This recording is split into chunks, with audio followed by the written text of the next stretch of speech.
Hi friends! So today I want to talk to you about virtual reality. Not only are we living in the heart of the digital age, but with the world in the state that it is right now, various digital platforms are becoming and have become a necessary part of everyday life for most of us. So two areas that I'm going to focus on today are virtual reality in psychology and education. But first, for those who are new to the notion of virtual reality or those who need a refresher, allow me to explain what it is. So, virtual reality or VR can come in different forms, either a flat screen, a room or cave setting, or a head-mounted display like goggles. Now, in each of these is a 3D simulation of an image or environment that can be interacted with in a seemingly physical or real way. So let's dive into its influence on psychology. Wilson and Soranzo explain that VR enables us to display a variety of stimulus conditions for participants that in the real world, investigators would not typically be able to control for. This means that they can adjust and fit the scenario to the exact proportions they wish to, with distance, depth, positioning of stimuli, and spatial distribution of light. Now, generating immersion and presence in the reality are key factors in the outcome on the user. Wilson and Soranzo describe presence as the extent to which the user feels they are really there, and the participant's psychological response to the environment. Whereas they explain immersion is the objective level in which the virtual environment can be altered. The more immersed and present in the virtual reality the user is, the larger the effect it gauges on them. Multimodal sensory input extensively contributes to this.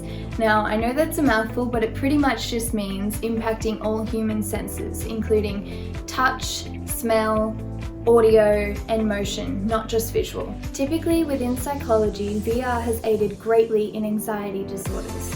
Wilson and Soranzo cite a study by Nelson and another by Girardi and colleagues, where multimodal virtual reality is utilised in exposure therapy to treat the PTSD of veterans by generating a war zone replica. This specific treatment and scenario has been seen to be considerably effective. Authors also cite Kozlov and Johansson's study where participants in a time frame had to find their way out of a virtual maze whilst being disrupted by avatar pop-ups seeking their help in multiple situations. In this, the experimenters were assessing altruism and pro-social behaviour. They were able to witness firsthand the participants helping social behaviours in comparison to the participant reporting what they would hypothetically do in that particular situation. Finally, Wilson and Soranzo suggest that virtual reality could be helpful in measuring situations where it could be ethically questionable or impractical to do so in real life.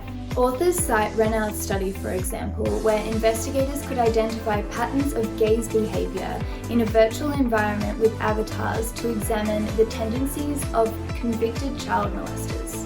Minimal drawbacks in VR, such as Wilson and Soranzo's citing of Ardina's study, found that participants exposed to virtual environments showed an increase in dissociative experience and additionally decreased presence in objective reality.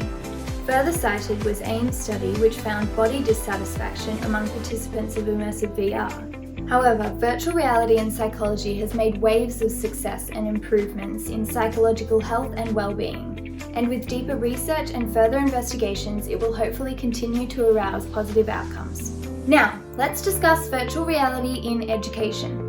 Pantelides expresses that virtual reality has the potential to make a difference at any level of education and pave a way for learners to motivate and stimulate. He outlines the pros and cons of VR in learning and education via a variety of sources. One by Bowman and colleagues explains that a virtual environment can stimulate learning and comprehension because it provides a tight coupling between symbolic and experimental information. Pantelides emphasizes that VR enforces motivation among participants as it demands active interaction rather than passivity.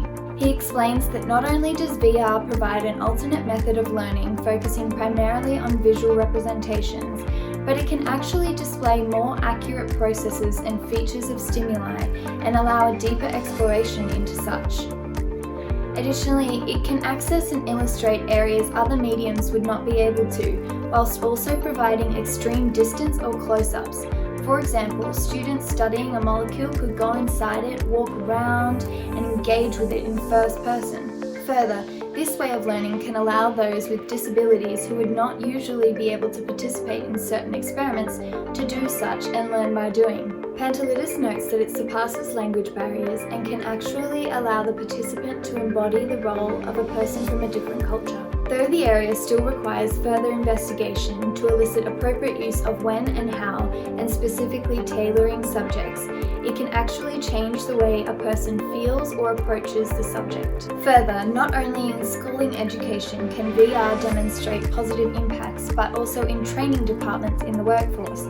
For example, in training firefighters or construction workers. Pantelides found majority of teachers and students were in favour of VR learning, and additionally students find it exciting and engaging. Virtual reality was a far-fetched tool for general use. However, with technology rapidly accelerating, access and cost of VR systems is becoming easier to obtain for the general public, and with this, it could become an everyday use in education and psychological therapy. So what do you think about that?